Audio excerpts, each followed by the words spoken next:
வணக்கம் நண்பர்களே. காங்கிரஸ் திமுக பேச்சுவார்த்தை இப்போது தேர்தல் உடன்படிக்கை குறித்த பேச்சுவார்த்தை நடந்து கொண்டிருக்கிறது. 25 சீட்டு 40 சீட்டு இவங்க கேட்குறாங்க, அவங்க மறுக்கிறாங்க. இந்த மாதிரி செய்திகள்லாம் தொடர்ந்து வந்துக்கிட்டு இருக்கு. நீங்கள் பார்த்துருப்பீங்க, சமூக வலைதளங்கள்லேயும் செய்தி ஊடகங்கள்லேயும் வந்துக்கிட்டு இருக்கு. ஆனால் அதில் பங்கேற்ற அந்த பேச்சுவார்த்தையில் பங்கேற்ற ஒருவர் கூறியதாக வந்த தகவல்கள், நம்மை எப்படியாவது பொதி சுமக்க வைக்கிறார்கள் அப்படின்னு காங்கிரஸ் நிர்வாகி ஒருவர் தனக்கு நெருக்கமானவர்களிடம் கூறியிருக்கிறார். அவர் திமுகவோட கூட்டணி வைக்கக்கூடாதுன்னு சொன்னவர் அல்ல.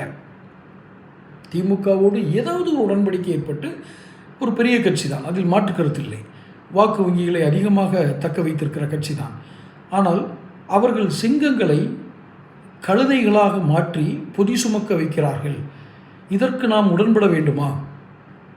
அவர்களை நாம் தூக்கி சுமக்க வேண்டுமா? பொதி என்றாலும் சாதாரண பொதி என்றால் பாரம், ஒரு பார்சல்னு வச்சுக்கோங்களேன். அது பாவ பொதியாக இருக்கிறது. பாவங்களை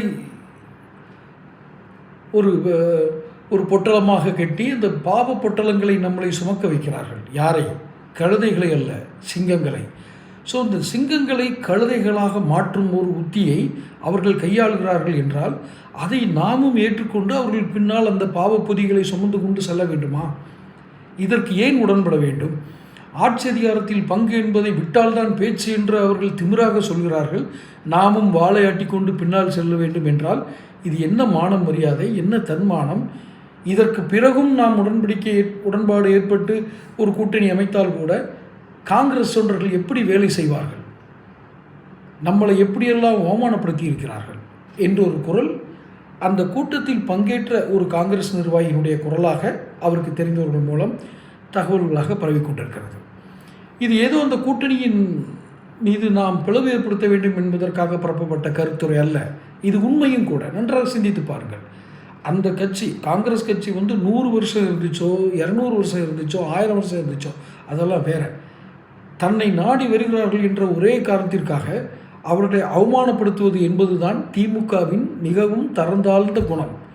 ஆரம்பத்தில் இருந்தே, இப்போ இல்லை, இப்போ இருக்கிற ஸ்டாலின் அல்ல, அவர் தந்தையார் கருணாநிதி இருந்த காலத்தில் இருந்தே தன்னை நோக்கி எல்லோரும் வர வேண்டும், தான் ஒரு ஆதிக்க சக்தியாக இருக்க வேண்டும் என்று நினைத்து வந்தவர் தான் கருணாநிதியும். அது கடந்த கால அரசியல் வரலாறு தெரிந்தவர்கள் தெரியும்.